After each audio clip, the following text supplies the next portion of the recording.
How to do a basic forward sit spin in figure skating.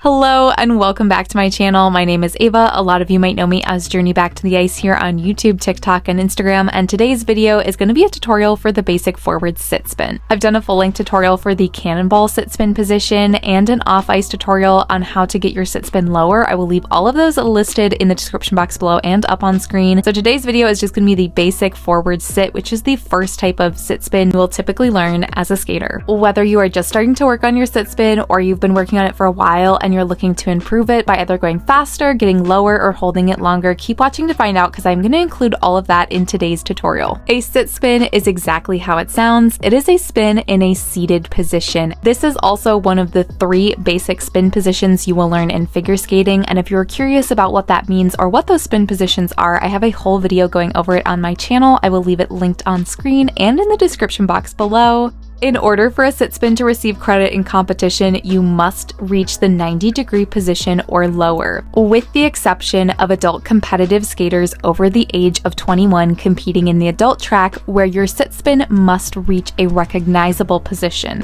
So you must be fairly close to 90 degrees. You will receive a level B, but you will not receive a level 1 or anything higher unless you reach the 90-degree position. For today's video, I will be showing the forward sit spin from the traditional backward crossover entrance and from a forward inside 3 turn. The first and most important step for your sit spin is making sure that you set the spin up correctly and you set yourself up for success. So what I mean with this is making sure that when you are entering your spin, the wind up, which is your entrance, gives you a lot of speed and stability so you can go right into the sit spin position. The next step would be stepping forward into our spin, and when you step forward into your spin, you want to make sure that your body is stepping forward into a seated position. So instead of an upright spin where you are stepping forward upright, you want to make sure that you are now stepping forward going down into that seated position. As you are stepping into your sit spin, your arms should be guiding you into the spin and your free leg should be slightly behind, and as you pivot around to hook your spin,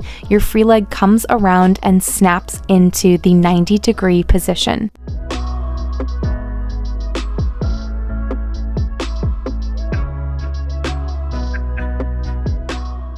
Once you have stepped forward into your sit spin, an important thing to do on the entrance is to hold your free leg out to the side as it comes around. So you can hook your spin and hold it there, and then you are going to descend into the seated position, snapping your free leg to the skating leg into your sit spin. As you are going down into your sit spin, you want to make sure to keep your shoulders level, your core engaged, so keeping it nice and tight like you are doing a sit-up or a plank, maintaining your weight over the ball of the foot of the skating leg. A lot of beginners will either throw themselves too far back, too far forward, or too far to the inside. So make sure that you are keeping all of your weight over the ball of your foot. If you are just starting to work on your sit spin, keep your hands in front, and then when you feel comfortable with holding the spin for a while, you can experiment with different arm positions. Another important thing to remember when you are doing your forward sit is making sure that your free leg is as straight as possible. Now, I understand that not every skater has the same amount of flexibility or hypermobility with their legs, so don't worry about keeping it extremely straight. You can have a slight bend to it as long as it meets a recognizable position. A common mistake a lot of beginners make when they are first working on their sit spin to get lower is to reach forward, which throws their butt up in the air. You will be unable to reach the 90-degree position by doing so, so instead of that, I urge you to think about tucking your butt underneath your knees, which is going to force you to bend a little bit more into the skating leg all the way through your ankle, which is super important for a successful sit spin. The last part of our sit spin is making sure that we are able to stand up on one foot. To do so, you are going to apply a little bit more pressure to the ball of your foot.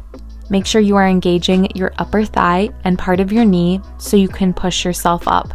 I like to tell my students to think about someone pulling them up by a fishing rod or by a string, something that is going to help you visualize pulling all of your weight all the way up. Just know that this process does take a lot of practice, so don't worry if you can't get it the first few times. Try your best to get as upright as possible and then work from there. Once you have managed to stand up, make sure that you hold a 1 foot spin for a minimum of 3 revolutions and then check out into a nice strong exit. That is it for today's basic tutorial on how to do a forward sit spin. I will make plenty more videos in the future talking about different types of spins, tips and tricks, do's and don'ts. Let me know down in the comment section below, what was the biggest challenge when it came to working on your sit spin, or what are you currently struggling with this spin? Anyways, thank you so much for watching, and I will see you in the next video.